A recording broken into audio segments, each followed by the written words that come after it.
Back to the phone lines we go to Sandy, who is calling us from the Miami area. Sandy, how you doing today? Are you there, Sandy? Nope, Sandy's not there. So Miami's a tough town. So much to do, so much entertainment in that town. Girls are half naked everywhere. Very hard to stay on the phone line more than 5 or 10 minutes. I'm thinking either that or believe me, I know. I live there. Either that or he's driving on I-95 and he's on his cell phone, and that's just like doubly dangerous. Right. I mean, I think Miami. I know you have an office down there. I think Miami is absolutely, and I've been to 38 states, the worst place in America to drive.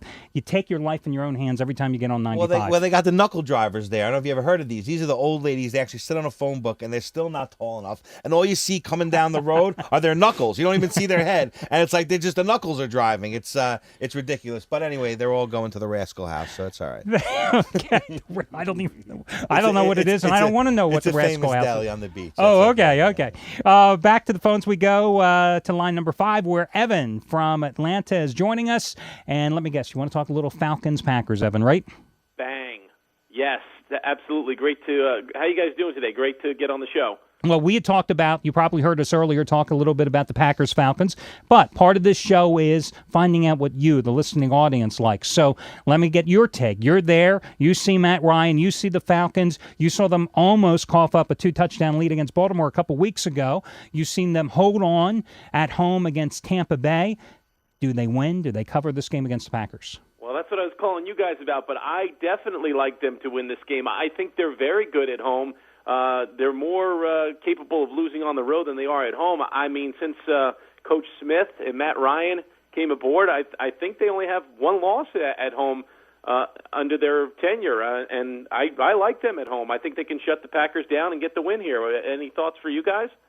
Well, we had talked about it earlier. You, in this game, which we talked about the line right there at about 2.5. Right. And you felt that the odds makers were trying to tell you that Green Bay is the better team here, and I think a lot, or the odds makers feel that the public feels that Green Bay is the better team, and a lot of that is because, well, they completely shellacked Brett Favre and the Minnesota Vikings, and it was a national game. The whole world saw it, and they all just figure, wow, Green Bay must be this monster. But as we know, Minnesota was a team that was coming unraveled. There was civil unrest there, as we saw the firing of the coach just happened this week. So I don't think you can really, count that game for as much as people are counting it for, and that's why I feel there's a little bit of a value here. I feel this line should be 3.5, 4, 4.5. With Atlanta at home, it's 2.5, and just going for stone cold value, I think you got to take Atlanta here. Plus, also consider the fact that the odds makers are looking at this game, and anybody out there should be looking at this game.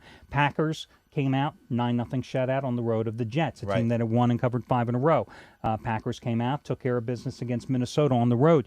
Who have the Falcons played at home this year? I'm just looking at their schedule. They beat up Arizona. Right. Big deal. They barely got by San Francisco 16-14. Okay, that was after they upset the Saints on the road. I can see a little letdown situation. Bengals, final score was 39-32. That was a game they were up 3 touchdowns, and they almost blew it all away.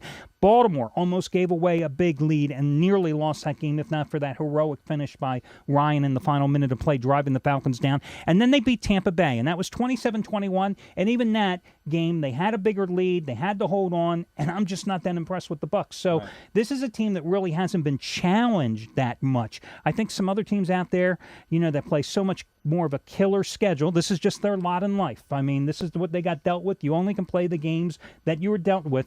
But the Packers have certainly delivered. Again, I think it's a real interesting game. Thanks for giving us a call, Evan. We appreciate it. We've got about 5 minutes to go here in the first half hour of today's show. Let me remind you, if you happen to be watching us on foxsports.com or in TV anywhere in the state of Nevada and Las Vegas, guys, you can catch any part of the first half hour you may have missed. Plus, we have another 30 minutes to go where we'll continue to break down all of your games, and you can catch any part of the show and watch it in its entirety at picknation.com. And again, remember, take advantage at picknation.com of the free one-day all-access pass. You will get my best bet on today's card, Steve's latest NFL crew selection, which I believe they have won 7 out of 9 in football, 6 out of 7 in the NFL. They've been red hot the past 3 weeks. In fact, they've won 4 straight Sundays. And I heard the rumblings a few weeks ago. I heard the whispers. I heard the rumblings. Is Steve-O the same guy? Is he going to be the same guy he's been for the last 3 years? Doesn't feel the same.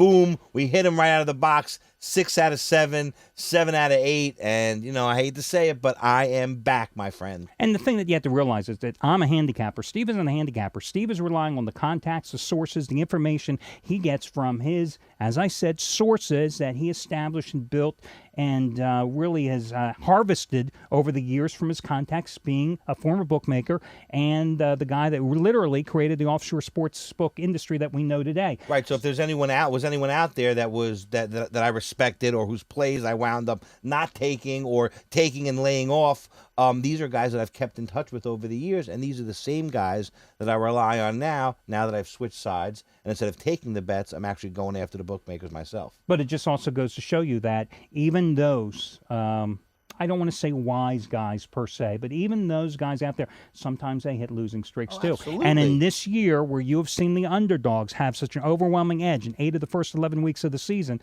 it's not surprising. Everybody's going to go up and down, but again, like you said earlier, if you're going to bet a favorite, you only need the one favorite that's right. going to win. I mean, underdogs are only like 18 games over 500 this year. It's not like they're 180 games over 500. People get too much wrapped up into going, oh, I can't bet the chalk today because these dogs have just been barking.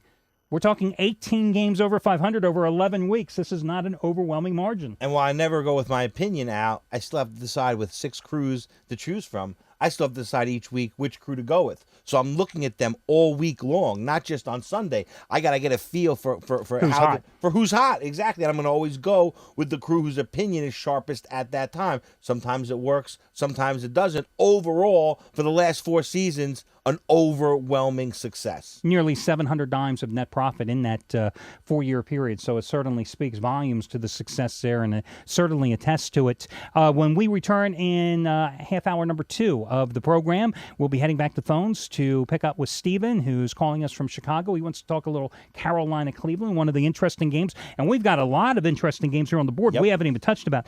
We've got Jacksonville and the New York Giants, a Jaguars team that suddenly has gotten on a little roll, 3 in a row, where the Giants, a team that have now lost 2 straight, both in division play, out of division here. But, I think one of the things we have to talk about in the second half hour is, do the Giants have that mindset to come back, or are they a little worried that, hey, last year we started off 5-0, we lost 8 of our last 11 games?